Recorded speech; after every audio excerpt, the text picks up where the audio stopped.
My grandfather was, for lack of a better term, an ass.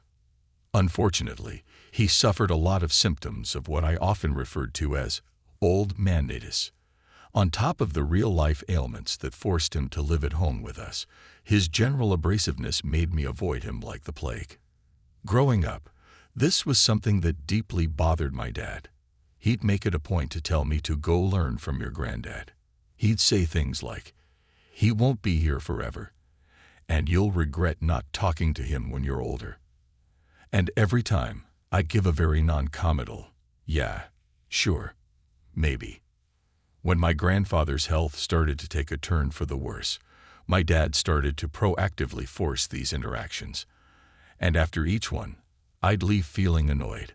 Slightly bigoted statements and complaints about how I wasn't living up to the family legacy were par for the course. One night after coming home from hanging out with my friends, I saw dinner on the stove and went to grab myself a plate. Before I could even make it to the cabinet, I heard my dad yell from the living room to bring an extra dish to my grandfather's room. I instinctively went to protest my dad's request, but thought better of it to avoid an argument as I'd likely end up doing it anyway. Reluctantly, I grabbed 2 plates, filled them up with the remainder of the food, and walked them to my grandfather's room. A split second after opening the door, cigar smoke and the smell of cheap whiskey stung my nostrils. At the center of the room sat a lanky man with pale skin in an oversized chair faced towards a television. A gravelly voice greeted me with a stern, "What the hell do you want?" Only a few seconds in his room, and I was already beyond irked. I decided to match his energy with a dry, "Food's here, dude," and proceeded to drop the plate on his empty nightstand. Hoping this would end our conversation for the week, I turned toward the door and attempted to go about my business. To my dismay, the old man was in a talkative mood. "Hold on there," he said. "That's it. You drop off my food and what?" "Nothing. You go to play your e-box and talk to strangers online, but not your own flesh and blood. Without me, you don't exist, boy. Kids these days, no respect." I rolled my eyes and let out a sigh. I turned towards my grandfather and informed him that I didn't know what an e-box was and that I wasn't in the mood to hear what the idiots on Fox News had to say, and that if it made him feel better, the people I was picking over him were friends I knew in real life.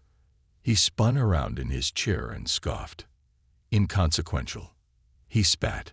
"Both of your parents know how vital our legacy is, and I'm the only one is interested in maintaining that." That was it. He had me. Knowing I'd regret it later, I engaged with the old man. "What legacy?" I half-shouted. "What could you possibly be talking about? You're a veteran. My mom does real estate. My dad manages an office. None of those things are related to each other. What occupation could we possibly need to continue on? Even if there was a family legacy to maintain, I personally don't care to maintain anything." He shook his head and pointed a bony finger at me. "See this? Your father isn't man enough to tell you anything. And your mother wants to avoid it altogether. Of course, they leave everything to me."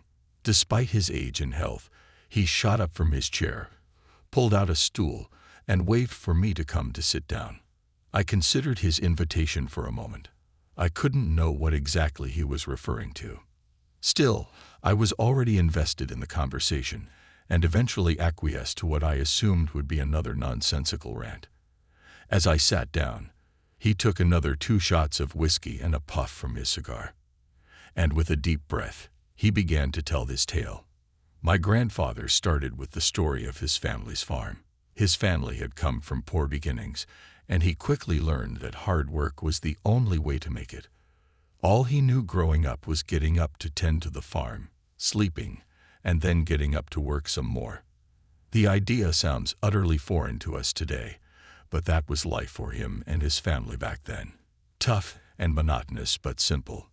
And yet, even in that simplicity, far from all the temptation and excitement of city life, uniqueness still managed to find its way home. My grandfather was very close to his mom. In a place like that, the simple pleasure of having a home-cooked meal and a shoulder to cry on when the work becomes just a little too harsh, was valuable to a young man. Every so often, from the time he was a kid, his mom would come into his room after a hard day's work and tell him stories about the woods beyond their farm. She'd tell my grandfather about the beings that dwelled there, thin women that towered over people and stole their children, strange beings that mimicked people and animals, giant insects with intelligence beyond our own that feed on our fear. All this and more was ever present, not just in the woods, but in every dark corner of this earth. But even though these beings have roamed our world since before our species carved rocks into tools, he wasn't ever to worry about them. At the end of every story about a ghoul, animal, or evil person, there was one consistent message. He was always protected. He was special. The crows are always watching you. She'd say, they watch all of us with curious eyes. But you're rare. The crows do more than watch you, son. They love you. They know that you have a purpose in all of this. They will always protect what they love. When she'd finished telling her tales, he'd always hear that familiar caw-caw just outside his window. When he'd ask what his purpose was exactly, she'd just smile and point outside. You'll see them in the trees, and they'll always guide you to where you're supposed to be, he remembered her saying. He became lost in thought for a moment. He muttered the phrase to himself repeatedly before snapping back and continuing on. One night, his father caught his mother telling him these stories, and he became violently angry. He rushed into the room, grabbed his mother by the arm, and whipped her towards him. He got nose to nose with the terrified woman and boomed, "What in the hell are you telling him these fairy tales for? You don't ever tell my son this bullshit. Not behind my back. Not in my house. Don't you?" He paused to look at the young boy trembling on his bed. His gaze shot back to the now crying woman. "Look what you did." The room went silent for a moment as he thought. Anger visibly welled up inside of him. The grip on his mother's arm tightened. Without warning, he dragged her out of the room, slamming the door behind him, cursing all the while. My grandfather could hear muffled screams and cries, and then nothing. He recalled spending the rest of that night sobbing to himself in the dark. The following day, he sat alone with his father at the breakfast table. A poorly made platter of eggs, bacon, and toast lay before him. Working up the courage to ask the obvious, his question escaped as a whimper. "Where's Mom?" His father threw the fork containing rubbery bacon onto the table. He pointed a calloused finger into the young boy's face. "She's not here," he stated. A deep breath followed, and he retracted his hand. "It was her decision to put lies into your head. So, for the time being, she's staying at Gran's house. That's it. We never speak on it, even if she returns." My grandfather knew better than to question his father, but deep down, he wondered if he'd ever see his mother again. He'd later find out that he never would. But on that day, he did as he had always done. He nodded, finished, and cleaned his plate, and returned to work on the farm. That night, he lay in his bed, thinking about the stories his mom had told him. He looked out into the woods beyond the farm, thinking about all the things that lurked in the shadows. A familiar caw-caw rang out from just outside his window, and he remembered his mother's words. "The crows are always watching. They love you. They will always protect what they love." He couldn't explain why, but an urge came over him as he looked out into the woods. It was as if the trees were whispering to him, telling him to come out and meet an unknown fate. Almost mindlessly, he peeked his head out his door to listen for his dad's loud snores. After confirming the old man was asleep, he quickly gathered his jacket, flashlight, and hunting knife for the trek out. Silently, he crept out his first-floor window. He was careful to tiptoe until he hit the end of the gravel road leading to his farm, and not turning on his flashlight until he was behind the wall of trees. Slowly, he made his way through the dark woods. He was unsure where he was headed or why he was heading there. His only guide was the dim flashlight and the faint caw-caws he'd hear in the distance. He remembered walking in those woods for what felt like hours. It was as if he was weaving between an army of tall wooden soldiers.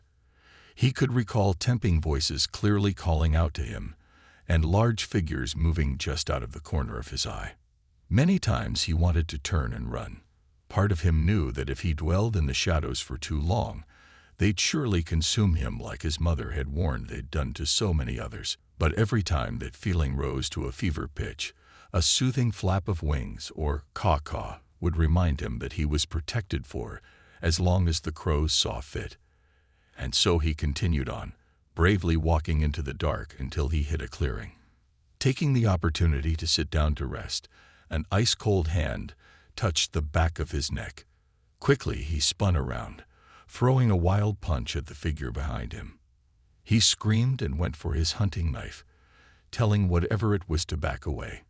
He went to shine his flashlight on the thing in front of him, and he was shocked to find a young girl no older than he was. The girl was wearing a large overcoat and had a warm smile. Soft-spoken, she introduced herself as Mia and walked towards him. Cautious, he held the flashlight between the two and kept a hand on the knife.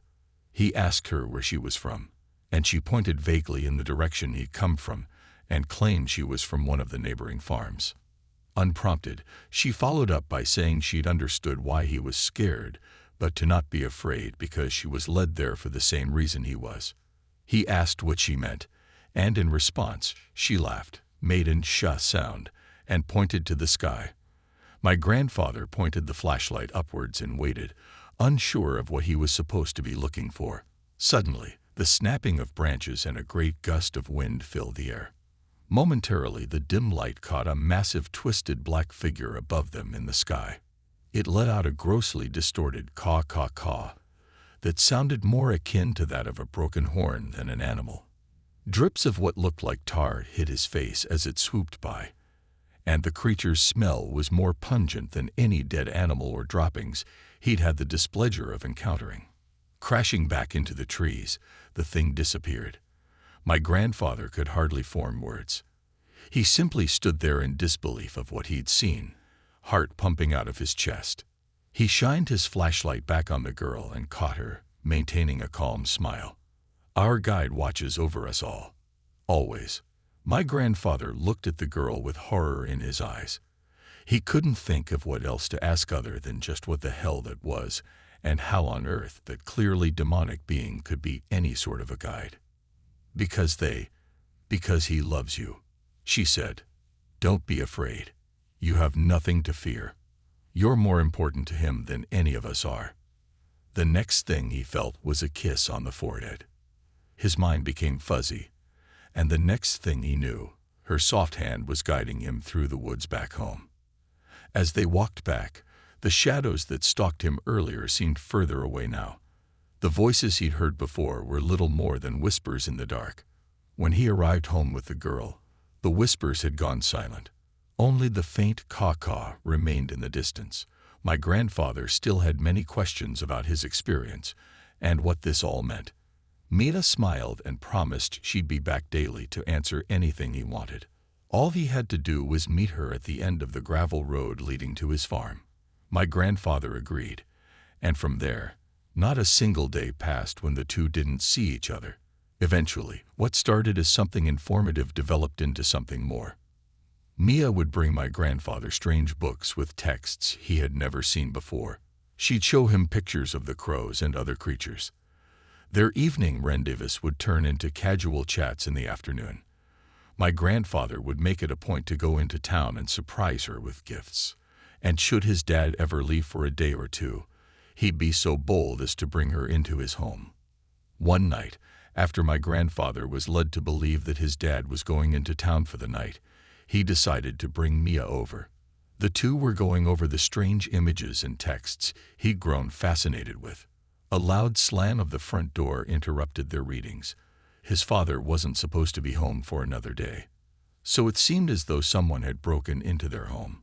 My grandfather told Mia to hide while he scrambled to find his hunting knife and meet the intruder. When he arrived at the door, he was surprised to see his father holding the half-empty bottle of whiskey in one hand and a revolver in the other. "Where's the girl?" he grumbled. "I don't know what you're talking about," my grandfather replied. "The hell you don't, boy. I know you've been sneaking out to see that witch. Black goddamn magic. In my household. No, not here. Dad, it's not." "Yes, yes it is," he shouted before taking a long swig of the drink. "What she's doing, what your mother did, it's an affront to God. A black stain that I won't let my son be tainted by." Instinctively, my grandfather went to raise the hunting knife in front of him, but before he could put it between him and the old drunk, bony knuckles collided with his temple, and he was on the floor. Trying to fight off the dizziness, all he could focus on was the voice of an unhinged man rifling through the various rooms in the house, shouting, "Where is she? Where the hell is she?" My grandfather stood to his feet to face his old man. He tried rushing him from behind, but in the ensuing struggle, once again found himself on the ground and receiving a steel-toed boot to the ribs for good measure. "I'm doing this for you, boy," his father yelled. "You don't get that you're a pawn in their fucked-up game. As soon as they're done with you, they'll spit you out, leave you with nothing, alone to face the demons by yourself." As my grandfather writhed in pain, the sound of his father looking around the house continued. Under every table, around every corner, inside every cabinet, until finally, the sounds of a screaming young girl hit his ears. Still trying to recover, he could only watch as his old man had a fistful of Mia's hair and was walking her outside, repeating, "None of the devil's blood will stain my home." With the last of his strength, my grandfather managed to force himself up just as the two made it out of the front door. Nearly doubled over in pain, he still managed to grab the hunting knife and move as quickly as possible to meet them outside.